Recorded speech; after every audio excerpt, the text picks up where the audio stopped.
Good morning, Dan and Amy. And boy, oh boy, the victories keep coming for Trump before the inauguration on the key metric, jobs. You had U.S. Steel say 10,000 new U.S. jobs. You had IBM say 50,000 new U.S. jobs over the next several years. And then you had Mark Fields, the CEO of Ford Motor Company, say that upon further review, that electric car plant we were going to build in Mexico, we're going to go ahead and invest in Michigan instead. Well, when we make decisions like this as a company, we look at, first we do what's right for our business. This makes sense for our business. And we look at all factors, including what we view as a more positive U.S. manufacturing business environment under President-elect Trump. And it's literally a vote of confidence around some of the pro-growth policies that he has been outlining, and that's why we're making this decision to invest here in the U.S. and in our plant here in Michigan. Well, but timing's everything, and that comment came hours after Trump tweeted about General Motors, because he tweeted General Motors is sending Mexican-made model of Chevy Cruze to the U.S. car dealers tax-free across the border. Make it USA or pay big border tax! Exclamation point. Yeah. And then their stocks dropped, and I don't think that's fair to stockholders. And that went back up. But still, I mean, it was right after that tweet, then all of a sudden, Ford Motor Company's coming forward saying, we're going to keep that plant in Michigan rather than Mexico. I think they had made the decision before the tweet about GM. But I think what Trump understands about much of corporate America is the same thing that he understands, and we should understand, all of us, about much of the political class, which is this. The bad news is they're cowards. And the good news is they're cowards. And a little bit of leadership builds a lot of consensus. That can be leadership in a good direction. It can be leadership in a bad direction. But understand, most of these people, even CEOs of Fortune 100 companies, when it comes to government, they're rent seekers, thus they're followers. But for more on this, perhaps a differing perspective, we're pleased to be joined again by Heritage Foundation Chief Economist and Trump Economic Advisor Steve Moore. Steve, thanks for joining us. Appreciate it. Hi, guys. Happy New Year. Happy New Year. So a nice string, U.S. Steel, IBM, Ford, for Trump, Carrier, I guess, if you want to include them as well. And so a good note of optimism and a look ahead to making the economic climate more favorable in the country. Structural policies mentioned by Mark Fields, the CEO of Ford. But what about that notion that basically Trump recognizes he can push these guys around and he's going to do so? But it didn't take much pushing either, did it? No, it didn't. Look, I like using the carrot of lower taxes, less regulation, a more pro-business atmosphere in Washington. That certainly is a reason why companies should and would invest here in the United States, whether it's Michigan or Illinois or Ohio or California. I'm not enthralled with the idea of using the billy club of government to browbeat them into staying in the country. I mean. But I think he's going to use the former rather than the latter for the most part. I mean, I think he is going to come in and slash taxes. I think we're going to get rid of a lot of these regulations that have sent companies to Mexico and China and other places. And if you do that, you make America a kind of free enterprise zone in the world. And guess what? Companies will come back. Investment will come back. That happened in the 80s, by the way, when Reagan cut tax rates and regulation. We saw just a flood of foreign capital pouring over the borders in the United States. And I think you could see that effect over the next year or two if Trump delivers on his promises. But, the threat of tariffs, I don't like that. Well, Stephen, but before we talk about that, Donald Trump may seem a little hypocritical, at least he does to me, because his ties, suits, dress shirts, eyeglasses, and other accessories are made in places such as China, Bangladesh, Honduras, Vietnam, South Korea. So shouldn't he start with himself before he twists the arm of CEOs of major mortar corporations? I mean, Amy, I'm only laughing because I was asked the exact same question yesterday on Fox News. Isn't he a little bit hypocritical? Look, he's a businessman, and he goes where the best deal is confined. And I think the goal of this administration is to make, America the best deal.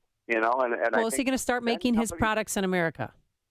Don't you think he should? I think he will. I think he will, if Okay. especially if those tax rates come down, those regulations come down. I mean, he knows more than anybody how to game the system, right, and how to play one country off of another. But he also knows that when you've got high costs of doing business in the United States, it does lead to companies offshoring. I hate it, by the way. I don't want companies leaving the United States. I want them coming in here. And I guarantee you, if we put in place, the Larry Kudlow, Steve Moore, Arthur Laffer, Donald Trump, Mike Pence program, you're going to see, instead of companies leaving, you're going to see a lot of new investment in this country. And, as Donald Trump would say, we're going to get tired of winning. Yeah, perhaps Trump is confused about that quote that's often misquoted from Emerson from his essay Self-Reliance. It's foolish consistency that's the hobgoblin of small minds, not consistency. So maybe you just want, it's like kind of, it's not money is the root of all evil, the love of money. I think it's not so foolish to be consistent when it comes to market-oriented solutions. But when it comes to tax policy, let's just pick up there.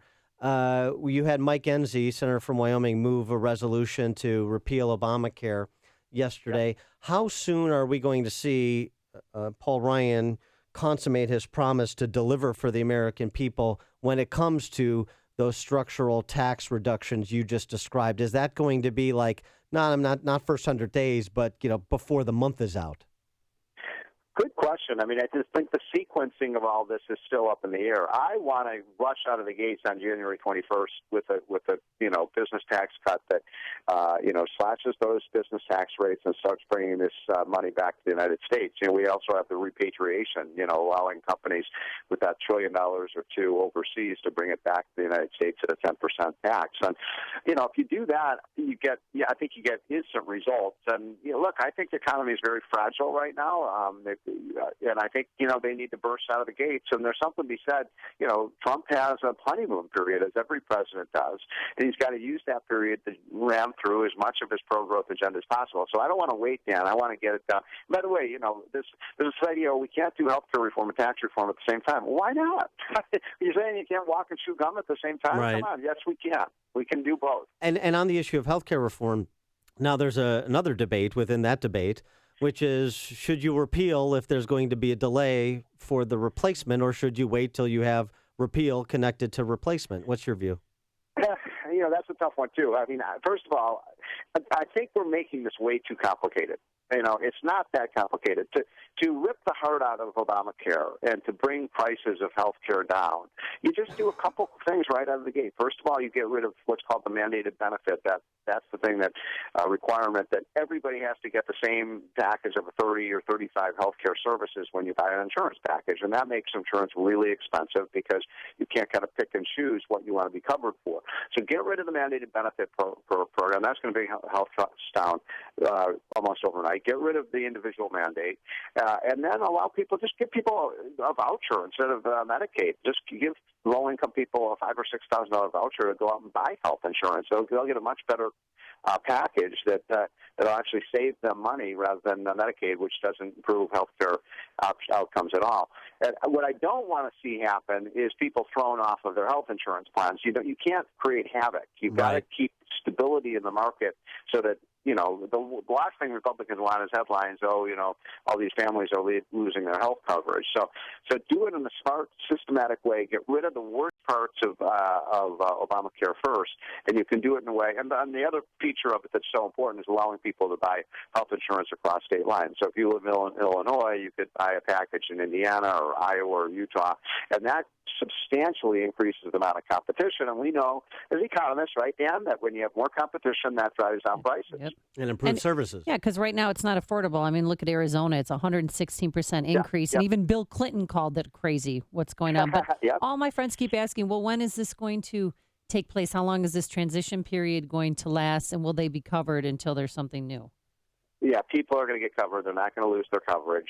So anybody who's worried about that, there will be a transition from what we've got now to a new system that gives people way more choices, way more competition, and allows you to buy the insurance package that you want. And look, why can't we let the free enterprise system work in healthcare? It works in every other industry. I mean, the two industries we don't use free enterprise are education and healthcare, and those are the two industries were priced out of control, and you get lousy service. Well, that's right. And so my real concern is about the lethargy of Congress. Shouldn't they be and have been ready to go on this? This is something that we've been debating for 7 years. So they should have the replacement, ready to unwrap and implement. Yep, you're right. I'm not going to defend the Republicans on that one, Dan. And I think part of it is that a lot of them didn't expect to win. Yeah, a lot of them didn't think they would be in this position. But Paul Ryan has a comprehensive health insurance reform package that is ready to go. You get that through the Congress, and you've got something that is market based rather than government based, and healthcare. And you're right. This was one of the. I believe that had not been for Obamacare's massive increases in prices, including the ones that Amy just mentioned in Arizona, Trump probably wouldn't have won the election. This was a referendum on getting rid of Obamacare, so Republicans better deliver that promise pretty quickly. He is Steve Moore, chief economist at the Heritage Foundation and economic advisor to Donald Trump, president-elect. Steve, thanks for joining us. Appreciate it. Okay, guys, have a great week. You too. See you soon. And he joined us on our turnkey.pro answer line.